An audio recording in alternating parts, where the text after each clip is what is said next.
যাই হোক এখন একটা শেষ আতঙ্কজনক অবস্থা চলছে এবং আস্তে আস্তে আমেরিকার প্রবেশটাই মানে খুবই সংকটাপন্ন হচ্ছে। ভিসা রেস্ট্রিকশন আছে, ভিসা তার মধ্যে ভিসা প্রকাশ করেও যুক্তরাষ্ট্রে প্রবেশের অধিকার নেই। আর যুক্তরাষ্ট্রে যারা বৈধ ভিসা নিয়ে যারা কর্ম করছেন, শিক্ষা করছেন, তাদেরও নানা না পায় আটক করা হচ্ছে এবং দেশে এই অবস্থা শুধু বাংলাদেশি না, মোটামুটি অনেক অভিবাসী দেশ দেশের নাগরিক তারা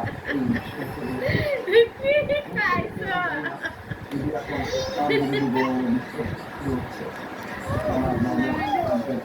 এই কঠোরনীতির বিরুদ্ধে এবং সেই সব আন্দোলন পর্যায়ে যায় তা নমনীয় হয় কিনা